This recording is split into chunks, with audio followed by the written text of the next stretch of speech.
thoughts are too big. Can I get some comfort, please? I guess I should have been honest. It breaks in my heart. It's raining down. Herzlich willkommen zu einem neuen Video, heute aus Koh Chang. Koh Chang ist die zweitgrößte Insel Thailands, liegt ganz im Osten, ich zeige euch das auch gleich mal, und ist dafür bekannt, dass sie noch nicht so super touristisch erschlossen ist. Wir sind jetzt schon seit so 2-3 Tagen hier, haben also schon ein bisschen was gesehen und nehmen euch in diesem Video mit an die schönsten Strände, zu den aufregendsten Plätzen im Dschungel, zeigen euch, was man hier so alles essen kann, natürlich irgendwie auch, was immer alles kostet. Ja, und wie hier so überhaupt das Gefühl ist auf der Insel. Man kommt mit der Fähre ganz im Nordosten der Insel an, da ist der kleine Fährhafen, und fährt dann eigentlich erstmal in Richtung Westen, weil sich da einfach so das ganze Leben abspielt. Und schon oben an der nördlichsten Spitze seht ihr hier die Klong Son Bay, und die ist definitiv den ersten Stopp wert. Auf dem Weg an den Strand kommt ihr zwangsläufig vorbei an Eddie's und Tea's Secret Garden Café. Und das ist definitiv eins der schönsten der Insel. Also würde ich euch unbedingt empfehlen, da mal anzuhalten. Entweder auf dem Weg zum Strand hin oder vom Strand weg, wie auch immer. Es gibt eine ganz schöne Speisekarte mit vernünftigen Preisen. Man kann da toll frühstücken. Geöffnet ist von 7 bis 15 Uhr. Also ist wirklich auch mehr so eine Vormittagsaktion. Und lädt definitiv ein, eine Stunde oder vielleicht auch ein bisschen länger mal da zu bleiben. Let me speak the truth. I know you don't wanna face it. You think it's too late, but I can see past the rain. Won't you lay it on me? Turn the page and burn it. Let's make up a big bonfire stars as our lighters and throw our problems in the flame. Throw our problems in the flame. So, hier ist Tee. Yes, I can see. Und es ist Eddie's und Tea's Café. We fell down to the bottom, so bottom up please. We're gonna get over this. I see the smoke in the mirrors. I'm holding the key. Ja, und dann fahrt ihr vorbei an einer kleinen Lagune zum Blue Haven Resort. Und da geht ihr dann durch, das darf man, also ist völlig in Ordnung. Seht ihr diesen großartigen Pool, und dann kommt ihr an, wirklich an einem der schönsten Strände der Insel schon unmittelbar. Es gibt da den Lonely Tree, der bei Flut von Wasser umgeben ist. Und dann ganz viele versteckte kleine Buchten, die auch jetzt in der Hochsaison, also jetzt ist ja gerade Trockenzeit in Thailand, das heißt, jetzt sind so die meisten Touristen da. Aber selbst jetzt gibt's da wirklich Buchten, die den ganzen Tag über im Wesentlichen menschenleer sind und also wirklich den ersten ganz paradiesischen Eindruck hinterlassen.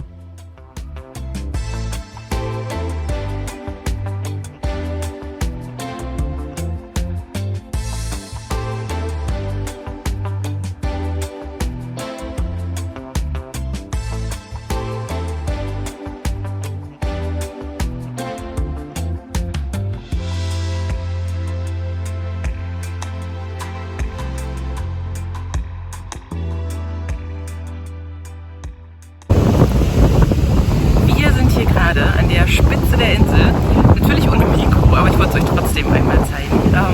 Guck mal, denn da ist der eine Strand. Da ist der andere.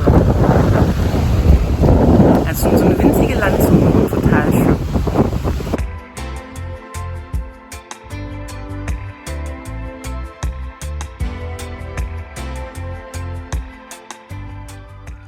Ja, weiter an der Westküste entlang in Richtung Süden kommt dann der White Sand Beach. Das ist so der langgestreckteste Ort, an dem wir ehrlich gesagt nur einmal waren, weil der einfach mega überlaufen ist. Also da müsst ihr mal gucken, ob ihr das wirklich wollt. Aber wenn ihr dann weiterfahrt, dann kommt ihr zum Klong Prao Beach und auch zum Kai Bay Beach. Und die fand ich jetzt ehrlicherweise wieder ein bisschen schöner. Die waren einfach ganz authentisch. Da kann man tolles Essen am Straßenrand holen. Da gibt's auch wieder Strände, die nicht so super überlaufen sind. Lustige kleine Krabben, die da so ihre Kügelchen rollen. Und ihr seht das ja hier, wirklich einfach ganz viel kilometerlangen Sandstrand, an dem man herrlich unterwegs sein kann.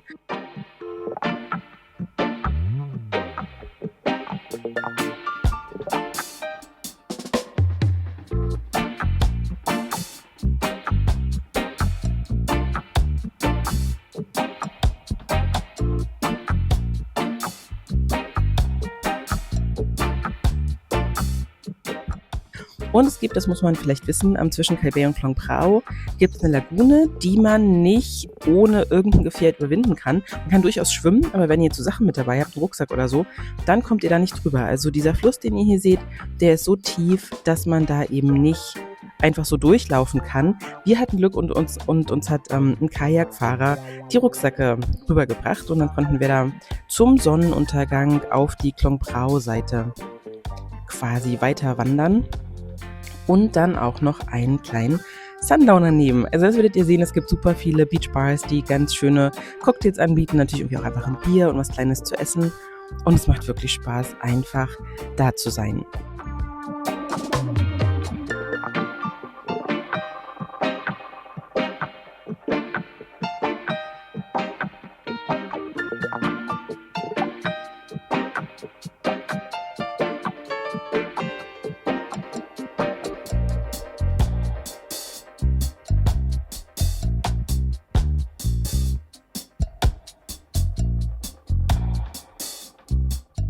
Ja, und wenn man dann noch ein bisschen länger wartet, dann gibt es an ganz vielen Beachbars und Restaurants auch so Feuershows und die sind zum Teil echt ganz schön spektakulär.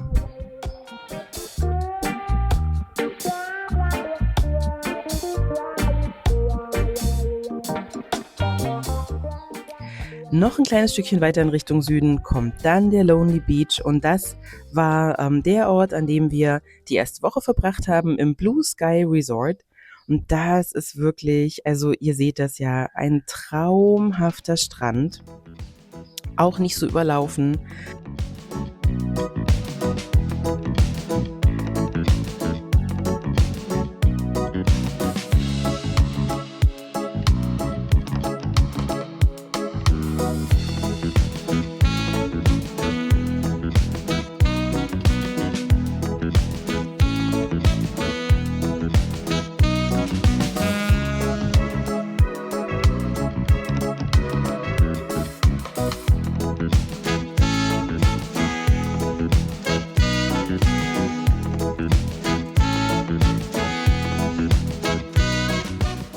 Und das Blue Sky Resort ist super einfach. Also da es gibt ein paar Steinbungalows, ansonsten sind es wirklich mehr so Bambushütten.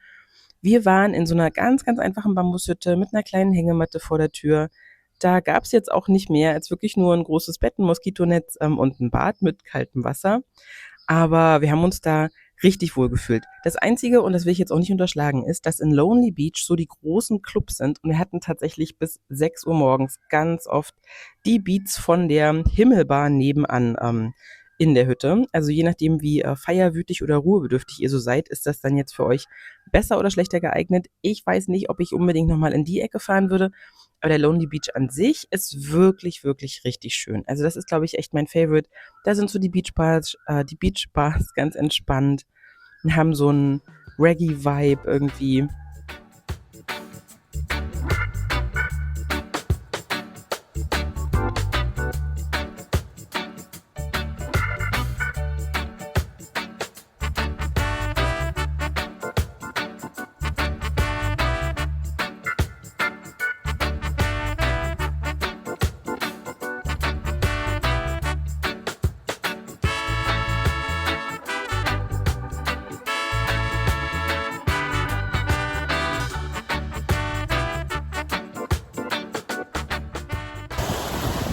Eins der absoluten Highlights jeden Tag ist der Sonnenuntergang. Die sind einfach immer so schön. Und man kann sich irgendwie gar nicht so richtig satt sehen.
Außerdem kann man am Lonely Beach wirklich richtig gut essen. Also es gibt natürlich verschiedene Beachbars, an denen man dann abends auch super eine Kleinigkeit zum Abendbrot essen kann. Aber es gibt zum Beispiel auch ein Restaurant, das nennt sich Good and Cheap. Wir haben immer Mama Noodles dazu gesagt, weil das da so das Gericht war, was ich am liebsten gegessen habe. Da zahlt man so wirklich zwischen 60 und 80 Thai-Baht. Das ist nichts und hat ein richtig tolles, authentisches Essen. Und man sieht es schon daran, dass einfach die Locals auch die ganze Zeit dahin gehen. Und auch im Lonely Beach gibt's das Loft. Und das seht ihr schon, so ein ziemlich fancy Café, wo man dann auch mal ja was bisschen höherpreisiges essen kann, wenn man da drauf Lust hat. Also da gibt's echt tolle Bowls und ja auch so Cashews. Also es gibt halt auch einfach vegane Sachen da mal, wenn man das möchte. Und ist ansonsten nicht ganz so einfach. Auf Koh Chang. Das beste Frühstück: Kokosnuss-Eiscreme in so einem Brötchen vom besten Kokosnuss-Eisverkäufer der Insel. วันนี้เหลือชาไทยชาเขียวชาดำหมดเลย Großartig für 20 Baht. ตอนนั้นโลเดียว Ganz unten an der Südspitze kommt ihr dann nach Bang Bao. Das ist ein Fischerdorf, das auf Stelzen gebaut ist und schon nur dafür lohnt es sich absolut, dorthin zu fahren.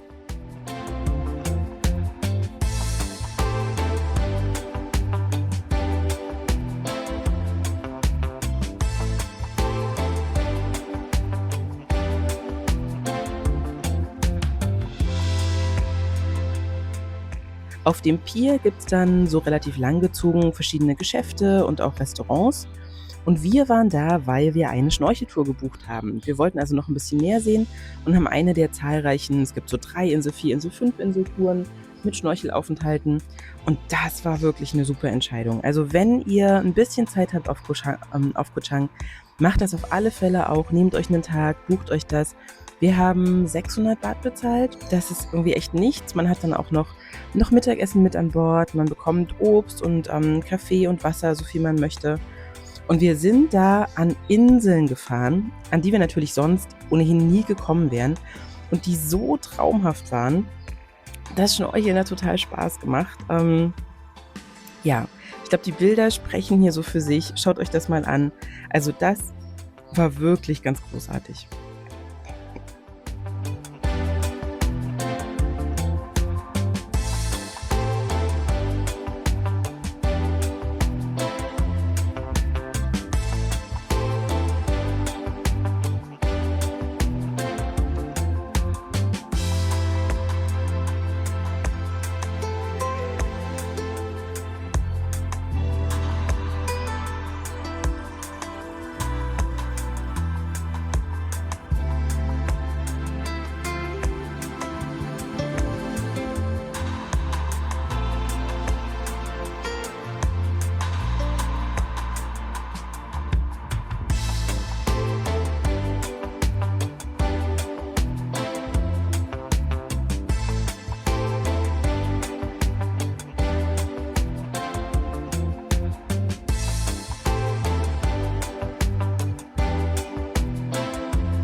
Eine Sache, die es auf Koh Chang gibt und die ich nicht verschweigen möchte, aber zu der es jetzt mit Absicht keine Bilder gibt, ist, dass Koh Chang ja die Insel der Elefanten heißt, aber aus ganz anderem Grund. Elefanten sind hier nicht ursprünglich zu Hause.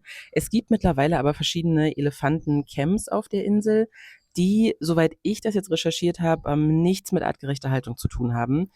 Es ist so, dass man da die Elefanten, also ihr seht die auch, wenn ihr einmal über die Insel fahrt, gibt's halt so, kann man an der Straße dann die Elefanten streicheln. Man kann mit denen irgendwie auch im Wasser posieren und so.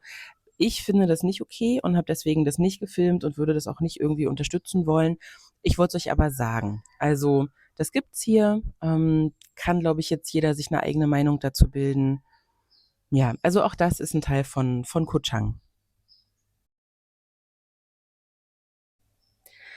Die Ostküste ist nicht ganz so beliebt, auch nicht ganz so erschlossen, einfach weil da die Strände nicht so spektakulär sind wie auf der Westseite.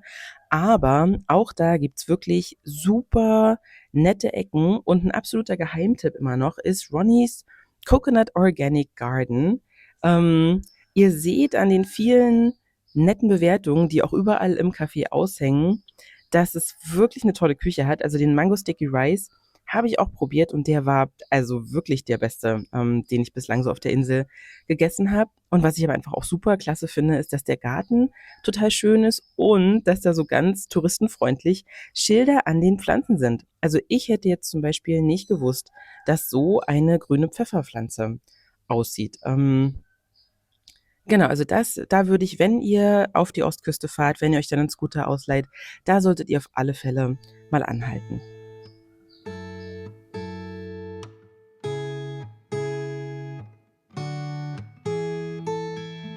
Secondhand, I felt a bit forgotten. Not your plan, but now the days of silence outgrow the fun things we have done. But tell me, do you wanna carry on? Plants don't grow without water, and they cave when it's cold. We could go till we're older. Put your head on my shoulder and let's enjoy the ride. When we started, our wishes aligned. We were like yin and yang combined. Now the tables have turned. Can we live and unlearn? You tell me. Plants don't grow without water, and they cave when it's cold. We could go till we're older. Put your head on my shoulder and let's enjoy the ride.